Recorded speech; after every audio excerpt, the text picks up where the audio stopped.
Well, hello and welcome. Welcome to Highway Farty, my new channel. It is good to have you here. My name is Don, and I will be your guide. Your guide on a magic carpet ride. Like Becky, Queen of Carpet, and Wanda, Princess of Tile, we are going to go high above this big, beautiful city.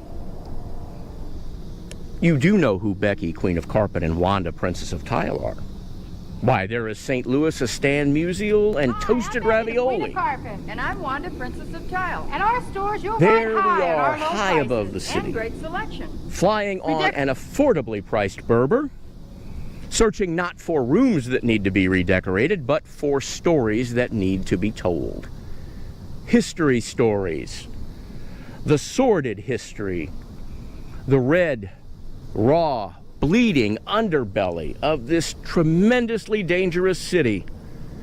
The most dangerous city in America, depending on which survey you see, and the surveys come out quite frequently. Now, whenever one of those surveys comes out, and St. Louis is listed as the most dangerous city in America, civic hackles get raised. There's a civic hackle-raising party. Why, that survey's bunk! Hogwash! It only factors in the city. Why, if you take Wildwood and Huntley, Town and Country in, why, we wouldn't be on that list. Come on. That's delusional. Instead of denying the existence of danger in this city, I am going to embrace it in the stories that follow. It is a dangerous place, and I will be taking you places. To the places we drive by every day in this city, without even realizing that history happened here. When you are finished watching one of these stories, I want you to come away saying, well, I'll be. Now, you don't have to sound like Jim Neighbors when you do it, but I'd like for you to come away with a new appreciation of the places we drive by, because this is very much going to be a history as told through place. Now, yes, we're going to talk about what happened and when it happened, but I'm interested in where it happened. Now, I don't know about you, but if I go to where something happened, I can internalize it better. This is particularly true if you have ever been to Dealey Plaza in Dallas, where President Kennedy was assassinated. Well, I'm going to do that here by taking you to some places, and we are going to go to some places, believe you me. Certainly can't have this thing calling attention to myself. Now, before I introduce myself to you, I want to talk about this name, this Highway Farty thing. Farty. What's this Highway Farty thing all about? I mean, there are, after all, entire Reddit feeds devoted to the topic. And so I think I should address it, because it's quite simple to explain. St. Louisans of a particular age, like my father and his generation, older ones, have a peculiar way of pronouncing certain words with OR next to them. So, for example, you can ride your horse in Forest Park. When you sit down to dinner, the first thing you do is say grace, to have the Lord bless thy bounty. And then you pick up your knife and fork and begin eating. Unless, of course, you are eating corn on the cob, in which case you do not need a fork.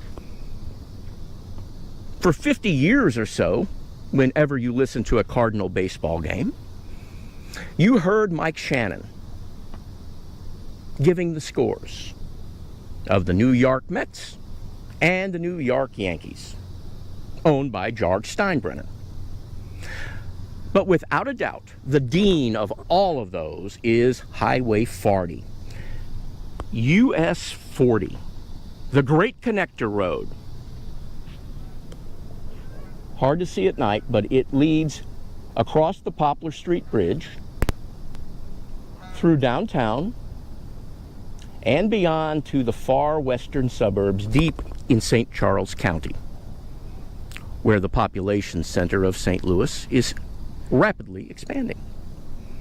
So Highway Farty is the great connector road, and I will be using that connector metaphor as we move forward in these history stories, exploring the connections of history and St. Louis.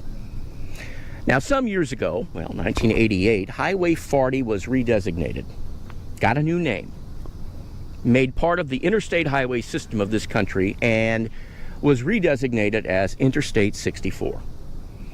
There are still people that call it Highway Farty, but it's becoming fewer and fewer and fewer. I am here to keep history alive.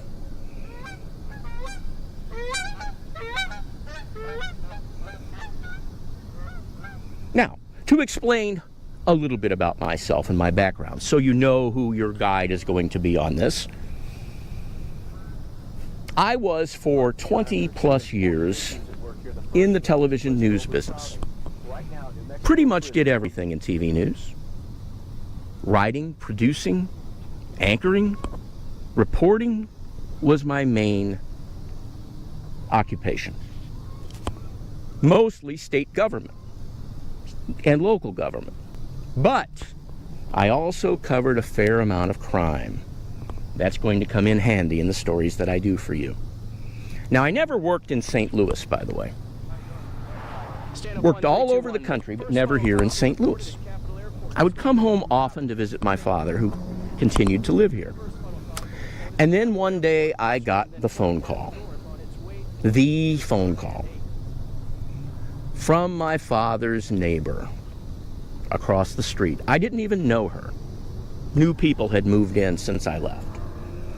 Now, my dad lived by himself. My mother died quite young, and I am an only child.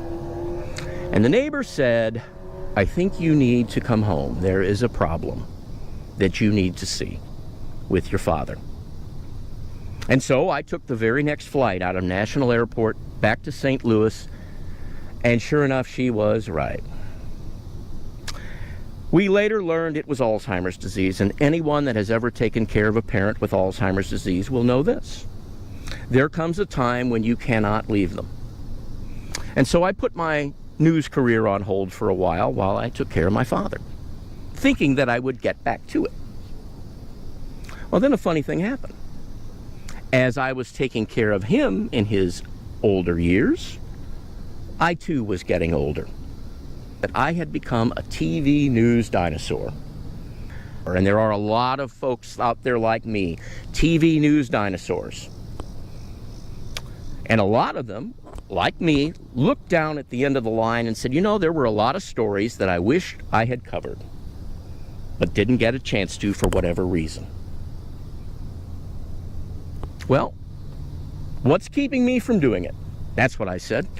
I can now, without any interference from an assignment desk or a news director or someone telling me to keep the story short or tell it a certain way, I can tell it the way I want to tell it and devote the kind of time I need to tell it. That's about it. There are no scripts for this.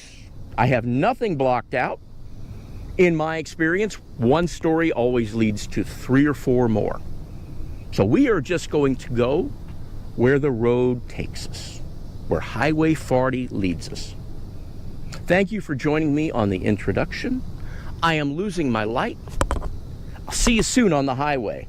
Hope you come back. Bye-bye.